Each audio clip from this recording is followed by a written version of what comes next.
እናቴ ኩላሊት ልትለግሰኝ አጠገቤ ቆማለች እና ያው ብዙ ጊዜ አልቅሼ ጠይቄያቸዋለሁ።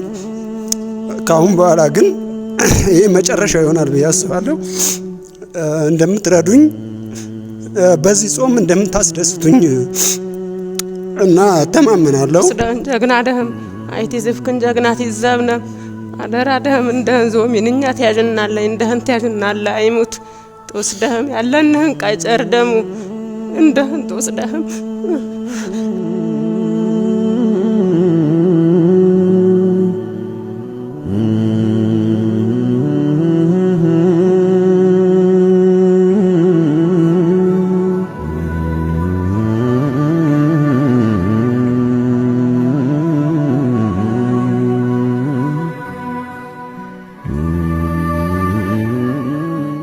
እንዴት ናችሁ? ደህና ናችሁ? እንግዲህ በድጋሚ ታቁታላችሁ ታከለ ደጀኔ ከዚህ በፊት በእናንተ ጥረት ከ50% በላይ የሕክምና ወጪ ሸፍናችሁ አሁን በምታዩት መልኩ ቆሞ ለመሄድ አድርሳችሁታል።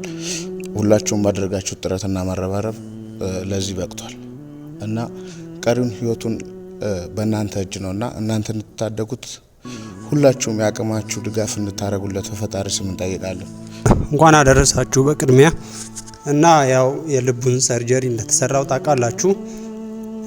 ካሁን በኋላ የሚቀረኝ ያው የኩላሊቱ ሰርጀሪ ነው። ያንን የሚያደርጋችሁት እናንተ ናችሁና ዛሬ የመቆሜ ምክንያት ከፈጣሪ በታች እናንተ ናችሁ ብዬ አስባለሁ። አሁን አንድ ሰው ላስተዋውቃችሁ መጥቻለሁ።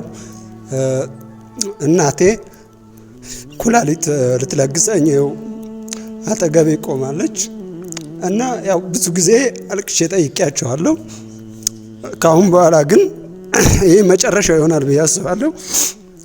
እንደምትረዱኝ በዚህ ጾም እንደምታስደስቱኝ እና ተማመናለሁ።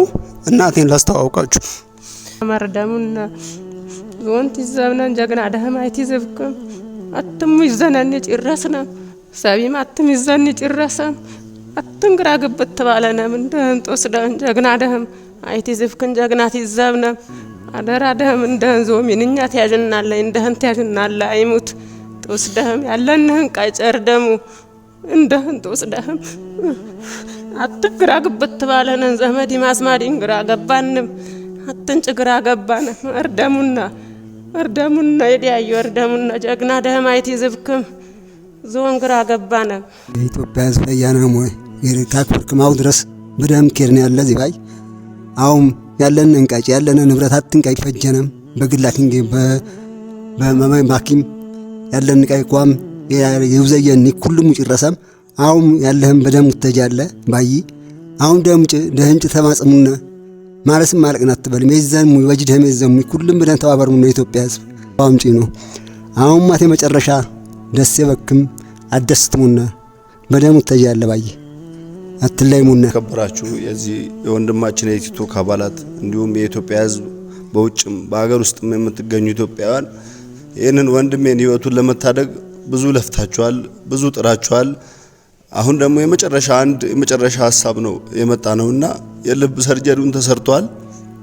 እንዳያችሁት ይሄው የልብ ሰርጀሪው ይታያል። ሙሉ በሙሉ ተሰርቶ አልቋል። አሁን የቀረው የኩላሊቱ ነው። ይሄው እናታችን ከጎናችን ቆማለች ኩላሊቱን ልትለግሰው። ታዲያ የቀረን ገንዘብ ነውና ይህንን ገንዘብ በፈጠራችሁ ሁላችሁም አቅማችሁ የፈቀደውን አነሰ በዛ ሳትሉ እንድታግዙን በፈጣሪ ስም እንጠይቃለን።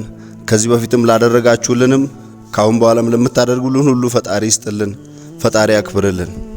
የልቡን ሰርጀሪ 1,500,000 ብር ጨርሶብኛል።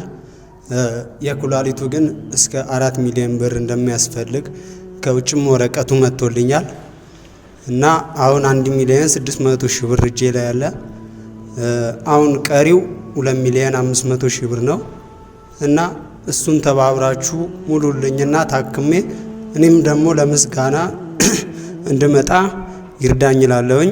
አካውንቴ 1065 33 79 769 ነው። ታከለ ደጀኔ ብላችሁ ብታስገቡ ይደርሰኛል። ስልክ ቁጥርም ከፈለጋችሁ 0935 91 2220 ነው። ብትደውሉ እኔን ታገኙኛላችሁ ማለት ነው በቀጥታ። አመሰግናለሁ። እሺ ቤተሰቦች እንግዲህ ሰምታችኋል። ይህንን ክስተት እናንተ ጋር ቢሆን ምን ማድረግ ትችላላችሁ? እጅግ በጣም የሚከብድ ነገር ነው። እንግዲህ ያላቸውን ነገር በሙሉ ጨርሰው ቤተሰብ ልጅን አድኑልኝ ስጋውን ቆርጣ ልሰጠው ተዘጋጅታለች እናትየው እያያችሁ ነው። እና ሁላችሁም በአቅማችሁ እንድታግዟቸው በፈጣሪ ስም ጠይቃችኋለሁ።